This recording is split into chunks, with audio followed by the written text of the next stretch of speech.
about the moral development. Yeah. So now when you make a moral judgment, you know what is the decision behind your judgment. For example, remember in the first lecture, I was asked you guys to make a decision to whether or not you should push the fat man over the bridge. And some of them say yes, I would push the fat man, and some others say no, I think I shouldn't push the fat man.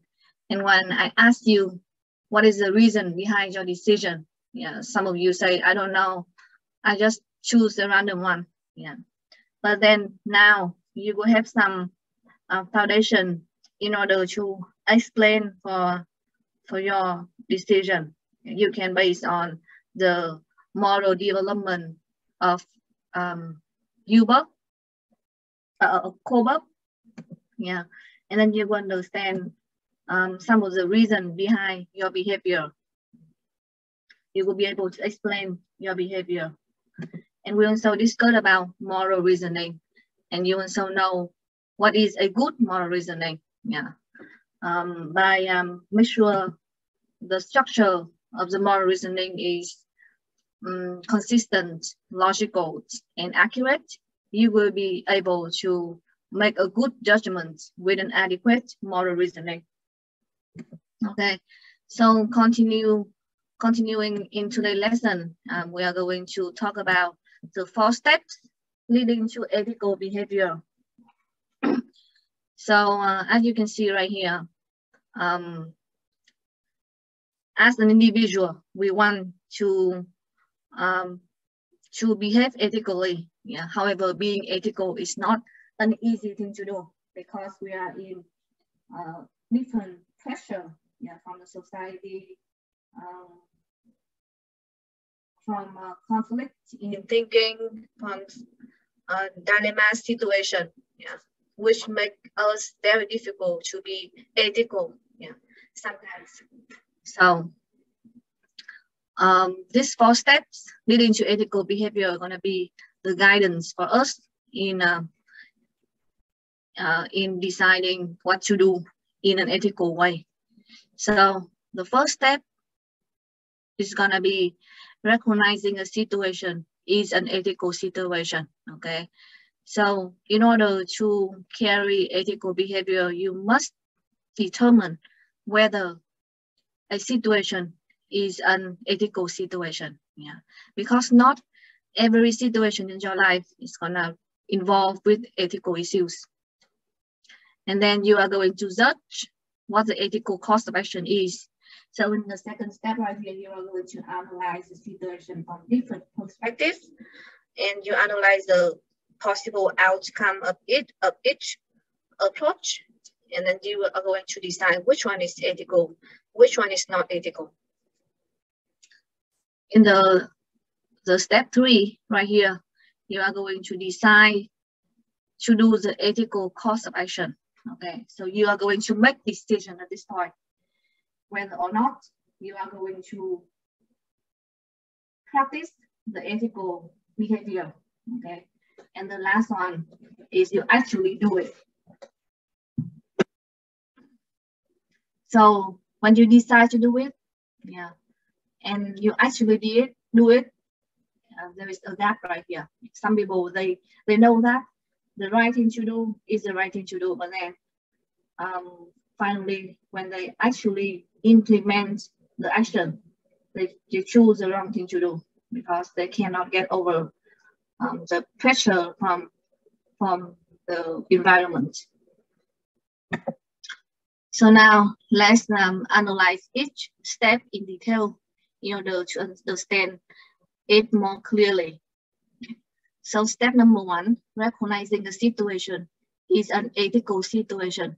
Okay, so you have to determine whether a situation is an ethical situation by looking at the characteristic of that situation. Okay, an ethical situation would involve in serious harm. Okay, so what is serious harm? As you know from the first lecture, serious harm is going to be related to For example, murder, yeah. For example, rape. For example, theft, yeah. And it should be concentrated violates our moral standards, which means that it seriously violates our moral standard. It seriously harm other people, okay? Or it can be slightly violate, so it's violate a little bit, yeah. Proximate violate, which means that it's nearly violate, can also count as ethical situation. Or imminent, almost violate, and potentially, which means that it has the tendency to violate the moral standards. So I give you an example. One person kill another person, yeah. So killing is serious harm. So that's of course gonna be the ethical situation, yeah. In another case, a person kill another person, but he was unsuccessfully, yeah. So he unsuccessfully killed another person, which means that he proximate violates the moral standard. He almost killed the person. That also counts as ethical situation.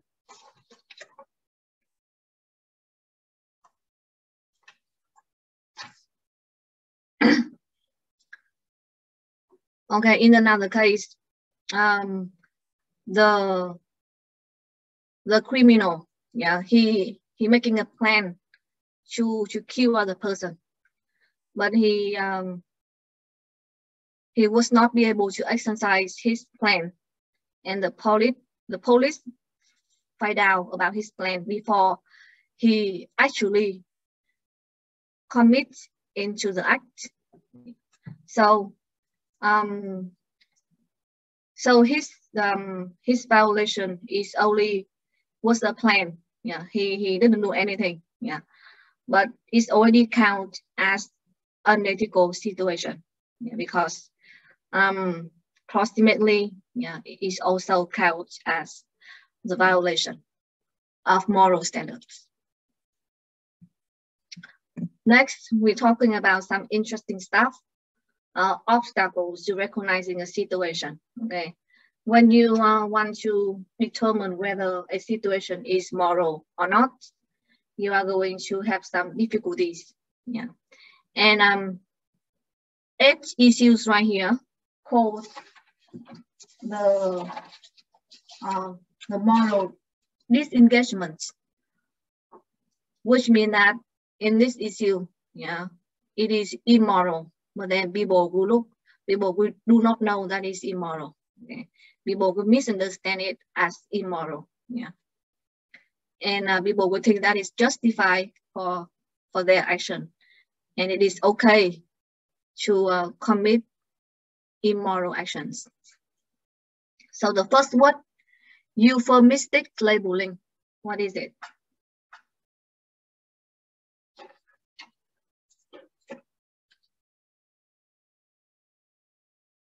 Okay, so label, yeah, which means that you give a name for something, right? You give the meaning for something. So for this situation, it is when you did something immorally, yeah, but then you recognize it as a good cause. For example,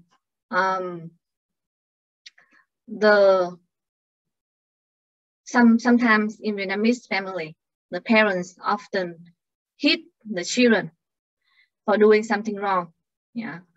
So a lot of people say that hitting your children is immoral, yeah. But then the parents say that, well, I do not hit them. Like hitting my own children is not immoral because I want the best for them, yeah.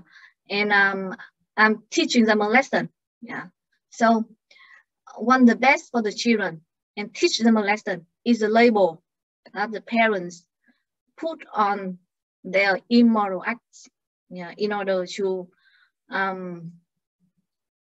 to misrecognizing the unethical situation. So by believing that, oh, I'm teaching my children to be a good person in the future, I'm helping my children by hitting them. So that means that when I'm hitting them, it is not immoral, okay? It is actually moral thing to do.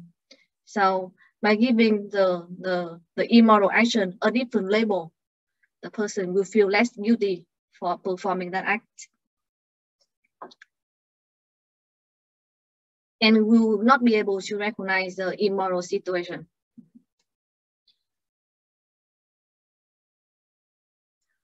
Second, justifying our actions, rationalizing our action.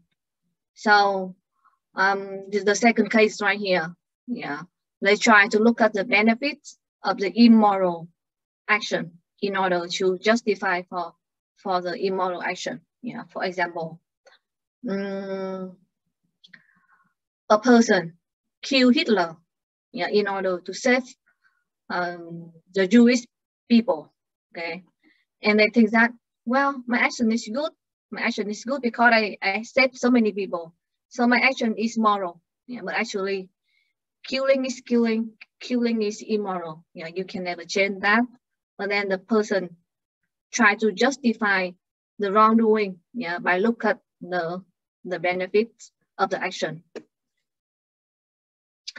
Next is the advantageous comparisons. Okay, so in this case, it's gonna be the choose 5, set Q1 to set 5% in the case study at the first lecture. Okay, when you compare between two different outcomes, Q1 to set 5 or Q1 or Q5 to set 1, you think that, oh, it will be moral to Q1 and set 5 because it brings the best outcome, okay? And it's better than Q5 to set 1, yeah. So you think that if you Q1 to set 5, it will be the moral thing to do, but it's not. Killing is killing.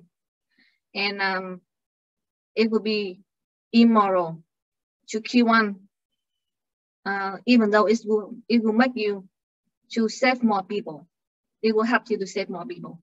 It's still an immoral thing to do, to kill even one person. Next is the displacement of responsibility.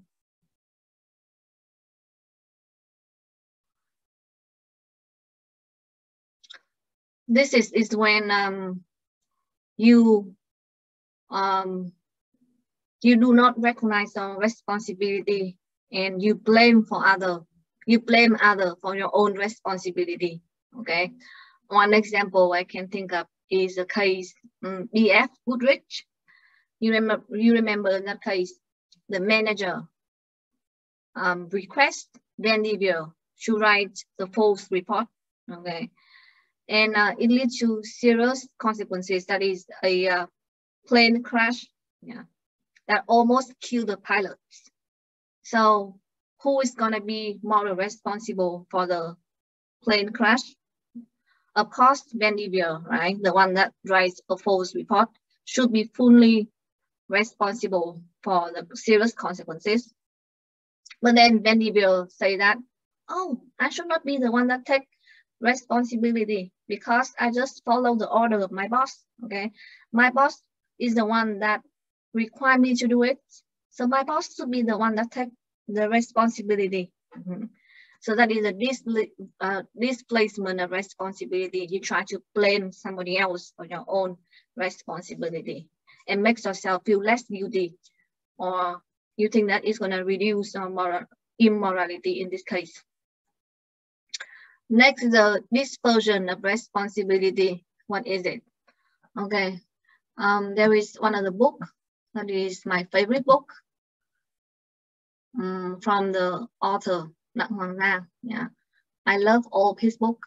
He's the one that write a lot of case and story related to psychology and sociology, society. Yeah, so it's very interesting to learn how people behave in life.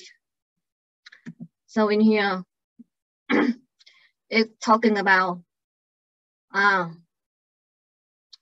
so the topic right here, the topic 2, okay, the punishment of the crowd or the curse of the public. Yeah, so you can imagine that right now on the internet in general and in Facebook in particular, there are some case that some case about third person in the relationship.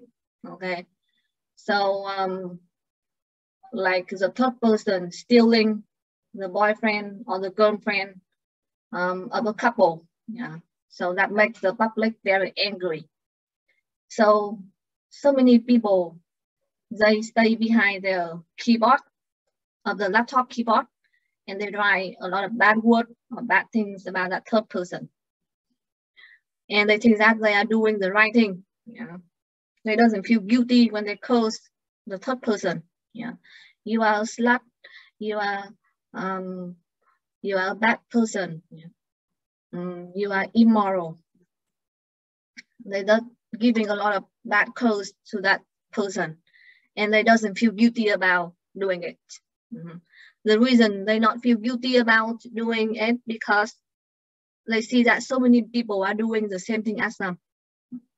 So that causes diversion of responsibility. Okay, when if you do it all by yourself, maybe you will feel guilty.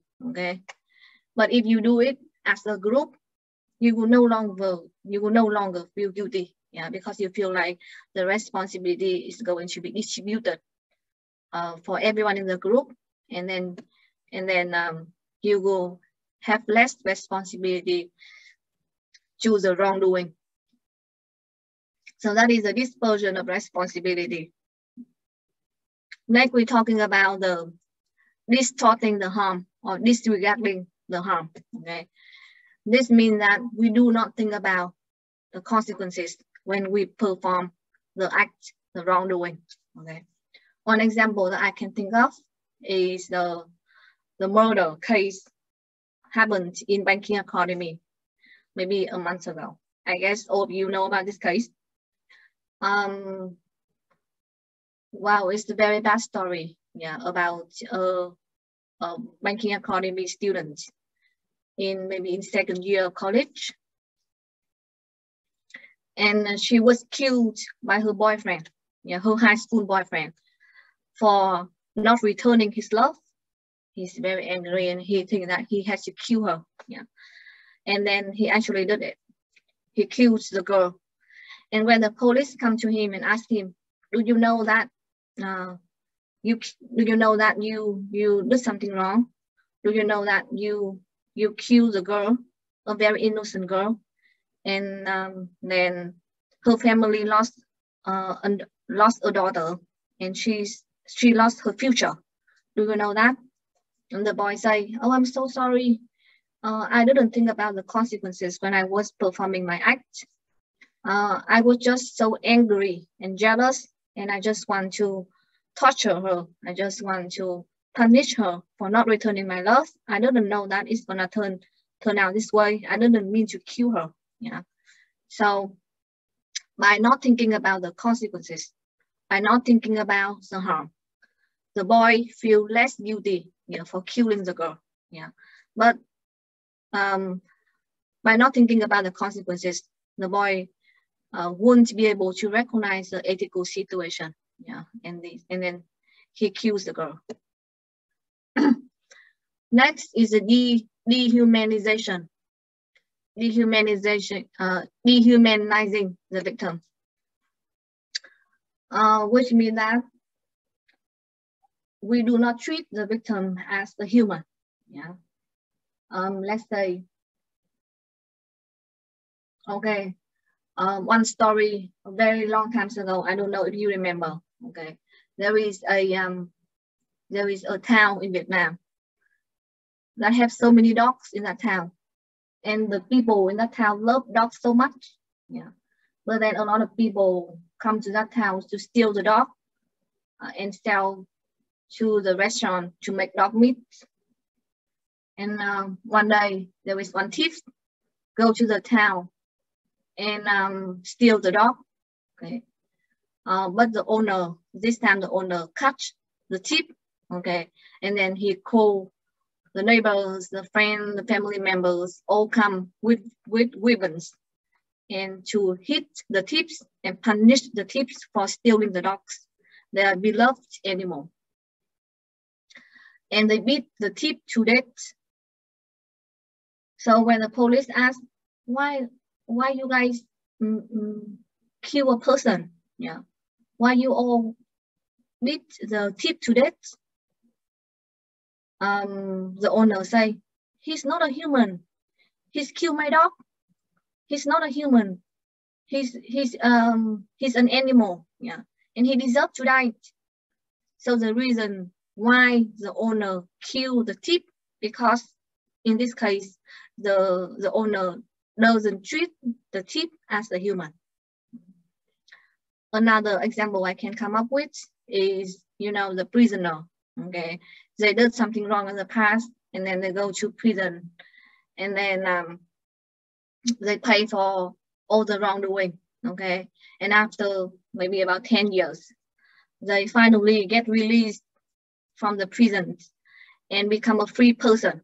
Yeah. However, when he come back to his hometown, yeah, so many people throw trash on him.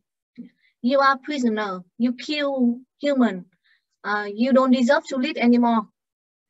And then when the prisoner he go to the supermarket to buy food, the seller refused to sell food to him, and the seller throw trash at him and say, "Go away! I will never sell any food to you. You are a murderer." Yeah. So a lot of people say that the behaviors of the people in the town on the behavior of the seller is immoral. Yeah, because, well, prisoner is also a human. Yeah, so you cannot treat a human like that.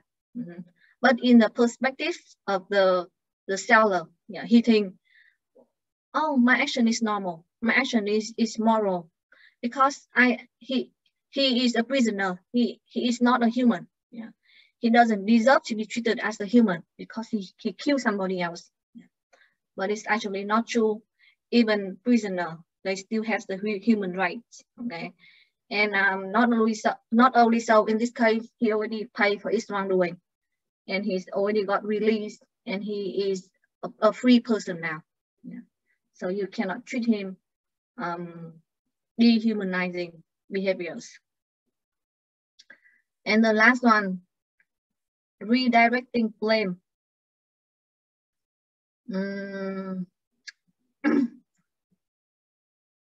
Let me think of an example.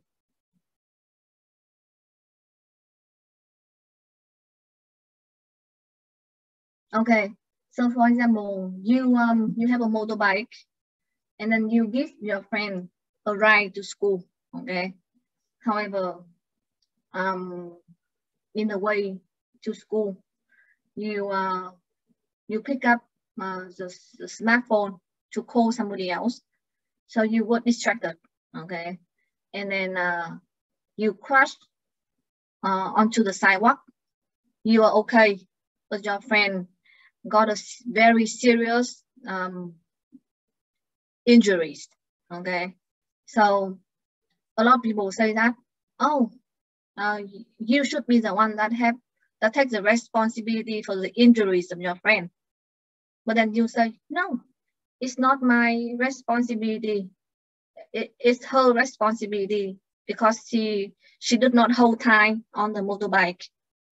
So when the crash happened, she hurt herself. That is because of her responsibility for not being able to protect herself, not my responsibility. Okay, so it means that you redirect the blame to somebody else, but not yourself. Okay, so this is different situation. Yeah, or we can say that this is the excuses that prevent you from looking at the immoral activities that you have. Okay, and then you not recognize this situation as an unethical situation.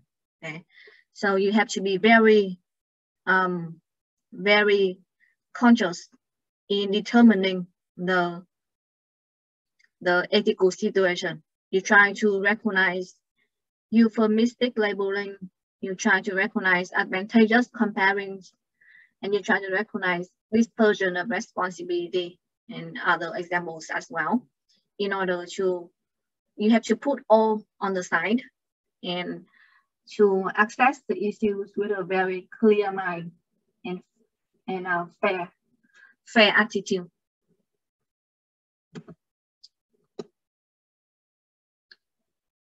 Next, we look at step 2, judging the ethical cost of action. Okay, in order to make your judgments, you will need to have a good moral reasoning. Okay, so we already learned about the construct or the structure of moral reasoning since yesterday, in the previous lecture. So make sure that you have a good moral reasoning, yeah, that applies your moral standards and the information that you can collect from the situation in order to make a judgment. And your judgment should be fair, square. It should avoid all sort of bias theories about the world, about others, and about oneself.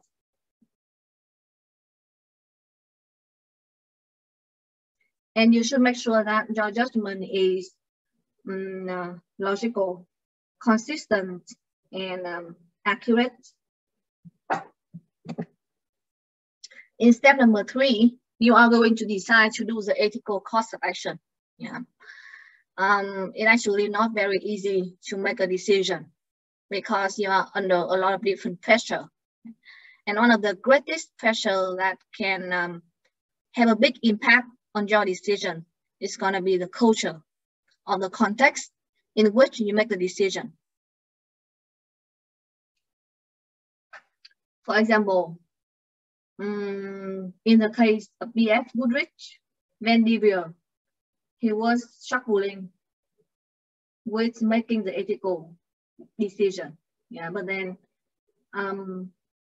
he see that in his firm, in his organizational culture, yeah, the employee has a duty to obey the manager.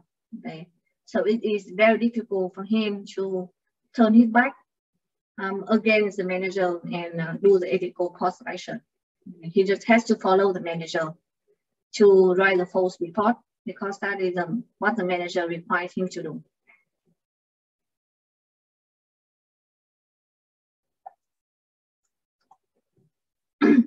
And also, for example, like you can be under pressure of the society. Yeah. For example, in class, every student try to cheat in the exam. You think that cheating in the exam is wrong. You want to tell the teacher, but then you stop a moment and think, well, if I am the only one that do not cheat and the only one that tell the truth to the teacher, how are the other classmates are going to look at me? Yeah, they will not hang out with me anymore. So I will try to fit them. So I will accept their wrongdoing. So being the one that behave differently, very difficult. Next is the moral seduction. Yeah, it means that sometimes when people want you to do bad thing, they not ask you right away. Okay, do something wrong. They do not ask you right away, but they will try to seduce you to do the wrong thing. For example, they do not ask you, okay, let's cheat in the exam. Yeah, they do not ask you like that. But then when the student do the exam, yeah, they're going to give you the answer. For example, I'll give you the answer so that you can pass the exam. Okay, so you feel like, oh, I can do it once. Maybe it's okay for me to do it twice. Yeah. So you are fall into the moral seduction. Yeah, you successfully done the wrong thing once, and you think it's okay to do the wrong thing twice.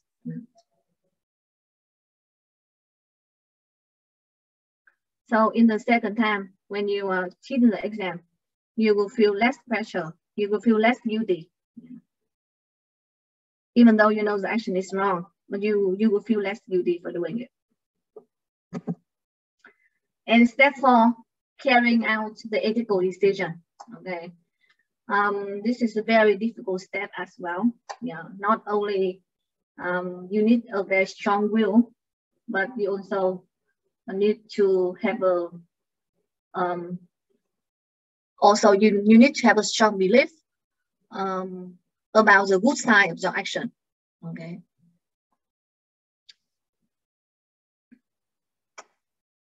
Just like the case of Andy Weir, yeah, he knows that writing a false report is wrong, but then he cannot make a decision about it because he's under the pressure of the organization and under the pressure of the manager. Yeah. And also he cannot carry out the ethical decision because he doesn't want to be the only one. Yeah. He doesn't want to be the only different one in the company.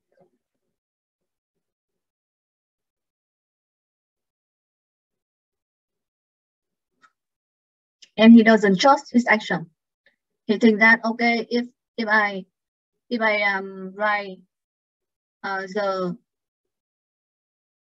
honest report, what would be different? Maybe nothing could be different. Okay, maybe my action is too small. I cannot make a difference.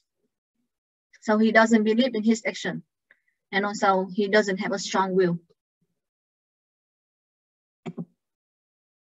Okay. Next, we are going to talk about moral responsibility and blame. Okay, it means that when an ethical situation occur, okay, and the serious consequences occur, who should be the one to take the blame? Okay? Who should be the one to take the responsibility? Okay, so we are going to answer for the question: when is a person morally responsible? Okay, so we are going to have 3 criteria in order to determine whether a person, an individual, or an organization should take the moral responsibility. We're also looking at some mitigating factors. What are the factors that can help to reduce the responsibility of a person, of an organization? And last but not least, we are going to wrap up the content of chapter 1. Okay, and be ready to move to the second chapter next week. So we are going to talk about moral responsibility. Okay. So first, you need to distinguish between the differences between moral responsibility and legal responsibility. Okay, they are totally different things. Okay,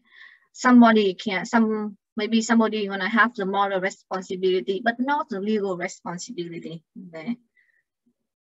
Moral responsibility is the responsibility that you feel by yourself. Yeah, not required by the law, but all by yourself. So you can see right here, 3 components of moral responsibility. This is very important, so I want you guys to spend some time and read the 3 components and make sure that you understand it.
Okay, so let's look at the three components of morality.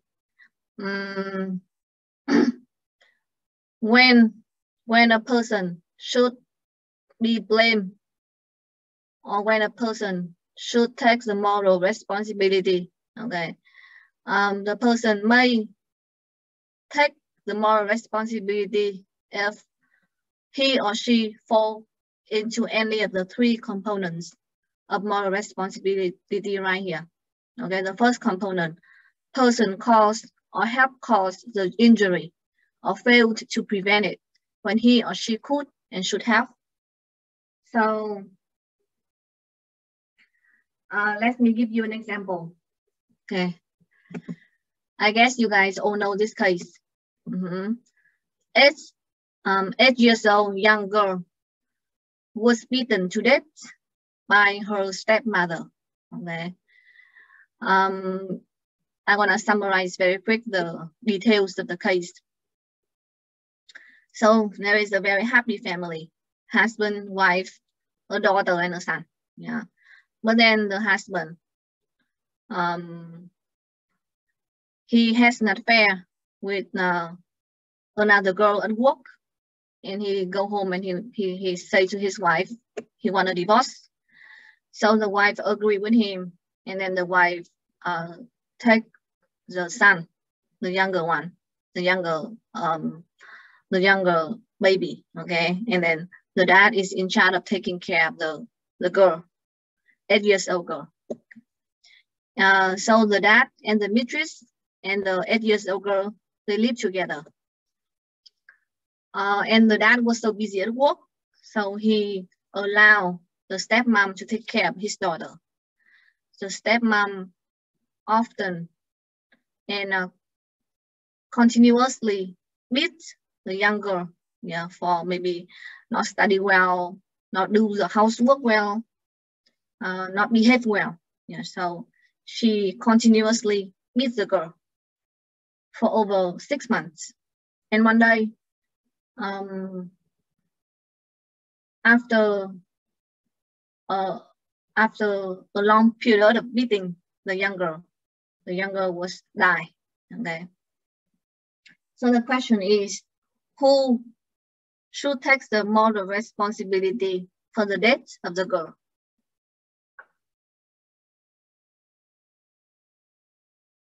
Anybody want to give me some ideas to this situation? So how many characters in this case? First, we are going to have the stepmom, okay, the one that directly cause action. And then we also have the dad. The dad can also be the dad can also take the responsibility for the death as well, because he's the one that supervise the children. Yeah.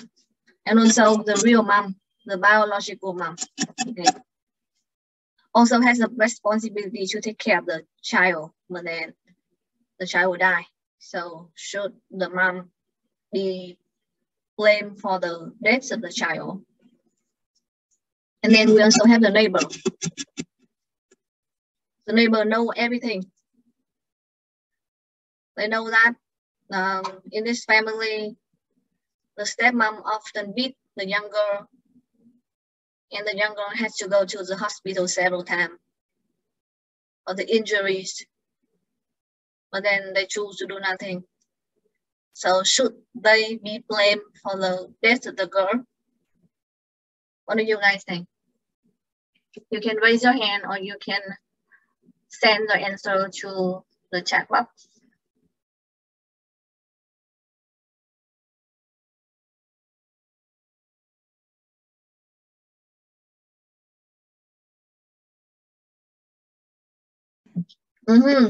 So very good response from Lê Hoàng Linh Chi. Okay, she introduced a new character into the case. He said that the housekeeper, okay, should also take responsibility. Yeah, because she's there, she observed everything, but then the stepmom fired her. Yeah, so she think that, oh, I'm no longer work there, so it's none of my business.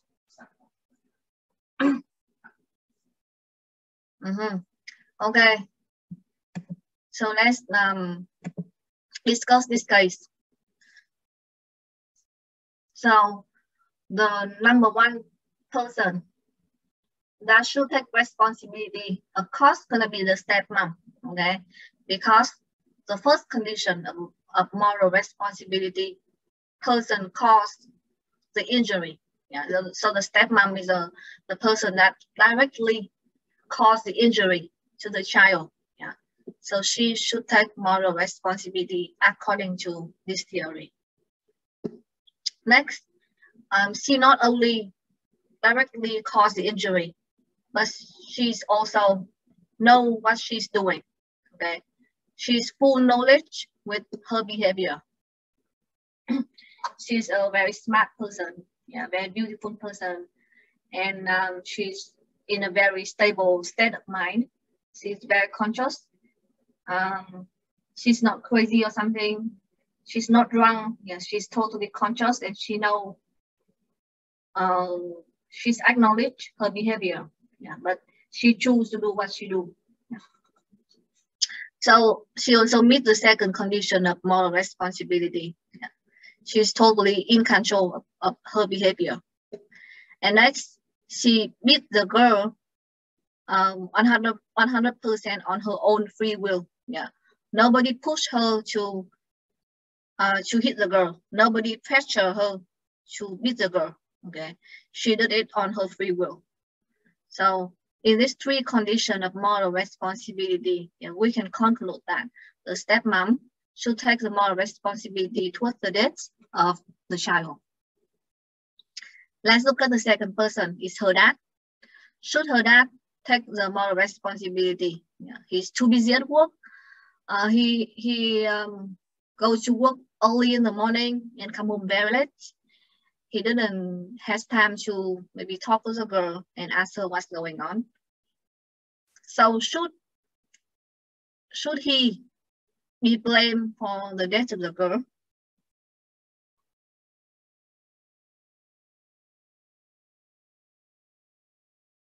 Okay, the second part of the component right here.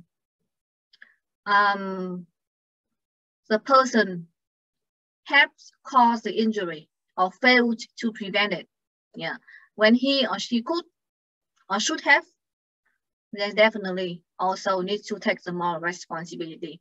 So in this case, even though the dad is not directly hit the girl, but then he allowed the stepmom to hit the girl. Okay.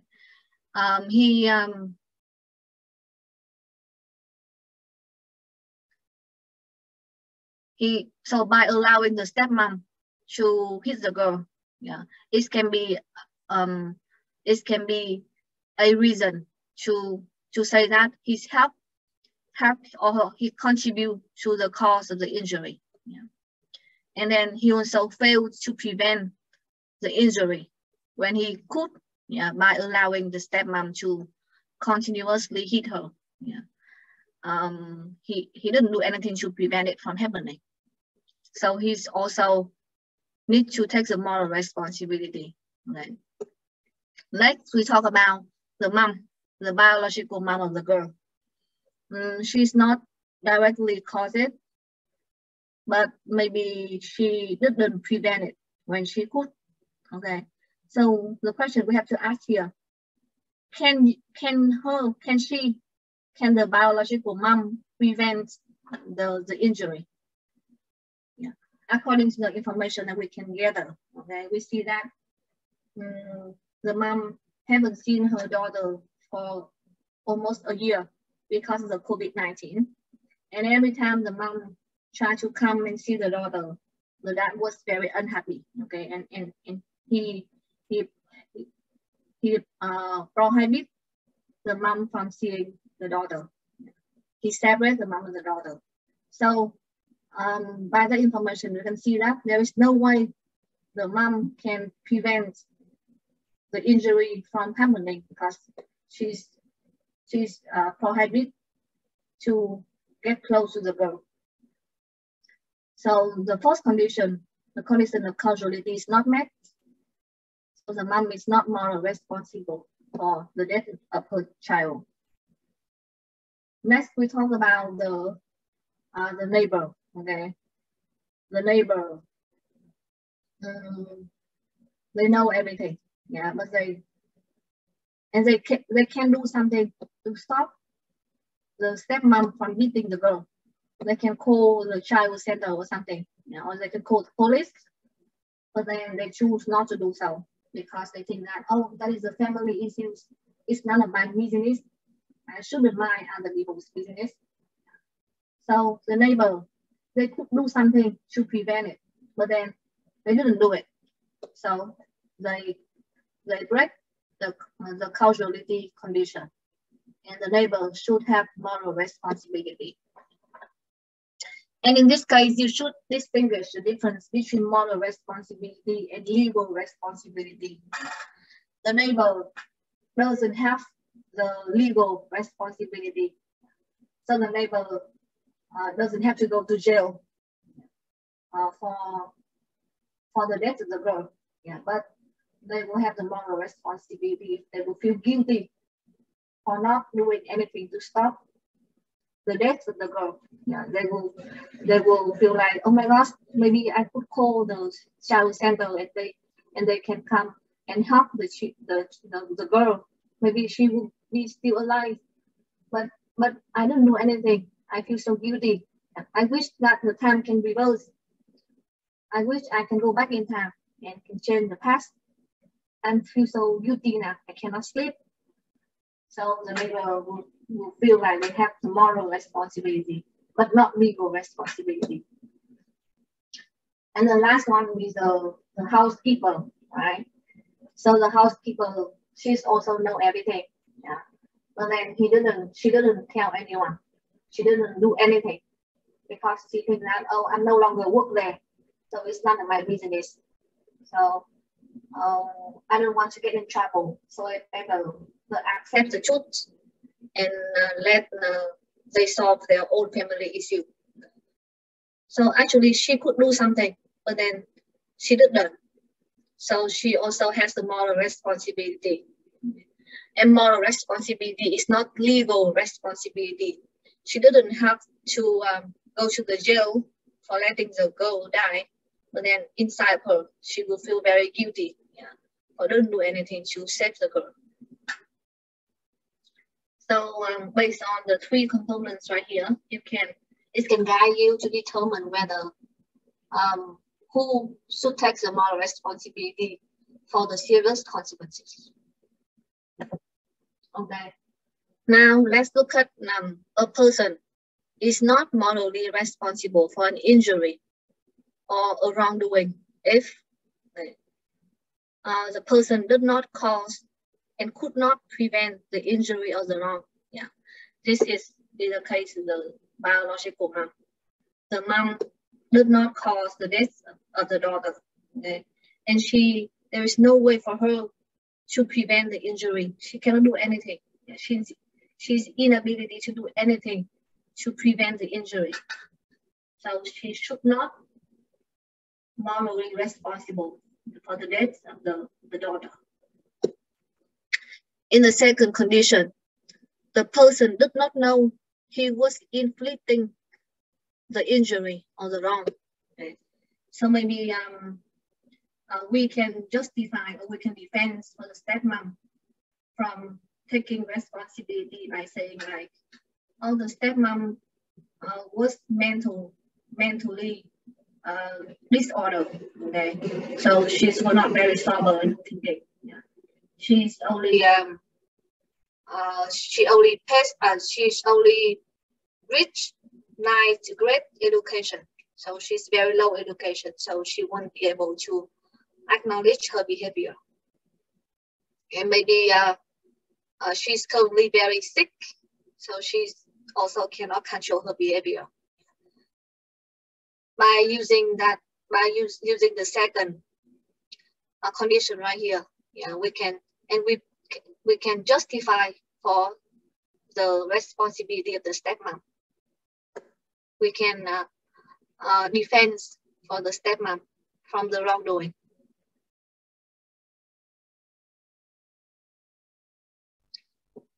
And lastly, the person did not inflict the injury or the wrong of his own free will. Yeah, for example, like we can try to prove that when the mom hit or beat the little girl, she didn't do it on her free will. She didn't want to do it, but somebody pressure her to do it. Yeah, for example, like her mom. Yeah, her mom pressure her to do it. Her mom can tell her that if you not beat the girl will disrespect you. Yeah, if you not beat the girl, her mom will come back and maybe she will harm you. Yeah, so you have to beat the girl to show the power and to make the girl fear you and her mom fear you. Yeah. So she will be under great pressure from her mom, and she will choose to do the action, yeah, not on her free will, because he didn't want to do it. And then she's under pressure from her mom to exercise the wrongdoing. On another example I can think of is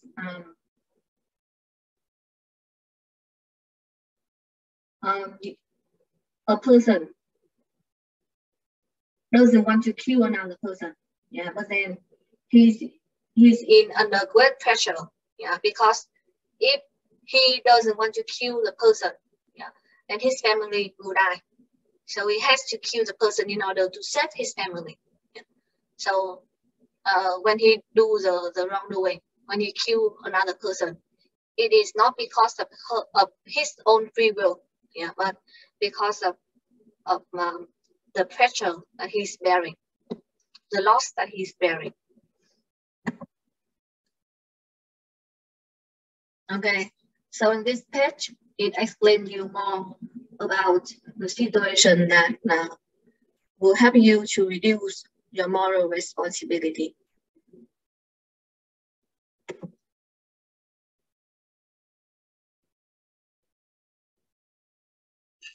Okay, so we have one case study for you guys to do. Okay, so you have to apply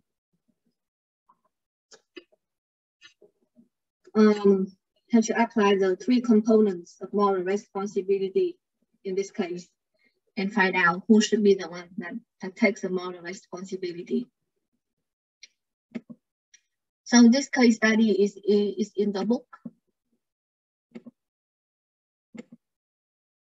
I will share it with you. Okay, as you can see right here, on page 45, there is a very interesting case study. It's a short one, so I will read it to you. Gun manufacturers and responsibility. On December 14, 2012, Adam Lanza opens fire inside Sandy Hook Elementary School. So opens fire means shot the gun. Yeah. And in less than 5 minutes, killed 20 first grade children and 6 adults. So it means that in 5 minutes, he was be able to shot 26 people, include 20 children and 6 adults to death with his own gun. In 2014, the families of 3 of the children sued the manufacturer of the gun Lanza used. The 3 6-year-old victims were Jessie, who liked riding horse and whose last meal was an egg sandwich and a hot chocolate. Dylan, whose favorite color was purple and who liked looking at the moon. And Benjamin, who wanted to be an architect or a lighthouse keeper. Lanza was able to kill 26 people in 5 minutes because he used an AR-15, a semi-automatic rifle or a gun, semi-automatic gun manufactured by Bushmaster International. So Bushmaster right here is a gun producer. Okay. So they sell to Lanza a very professional gun, AR-15. The lawsuit filed by the families stated that the AR-15 was designed as a military weapon for the US Army and was designed for killing people. James Holmes had earlier used the same gun to kill 12 people in Colorado movie theater. Jacob had used one to kill 2 people in a shopping mall in Portland. And John used one to kill 5 people at Santa Monica College in California. According to the families, Bushmaster knew the weapon was designed to kill people, yet the company introduced the rifle into the consumer marketplace anyway. Consequently, they argued Bushmaster was ultimately responsible for the killings and so should be made to pay punitive damages for the deaths.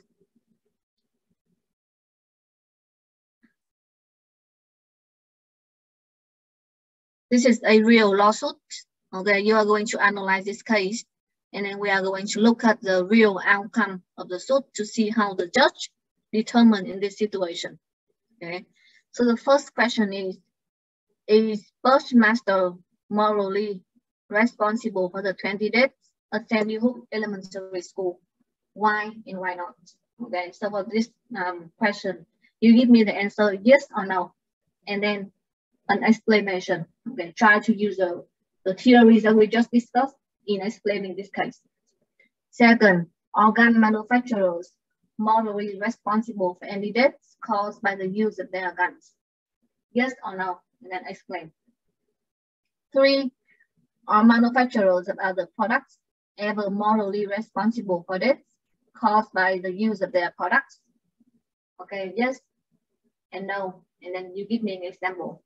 Give me a supporting evidence to your judgment. So for this exercise, I will give you guys some time to work as a group and present the answer on the Miro platform.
Okay. As you can see right here, okay, is a Miro platform. Okay. I have the case study right here, the case study question right here to you, so you know what you have to answer. And then different boxes for each group. So we should have 6 groups in our class. Okay, so make sure that each group choose for yourself one box, and you can type in the answer. Yeah, type the answer. Okay, and here is the theories again for you to look at. You give me the answer yes or no, and then an explanation.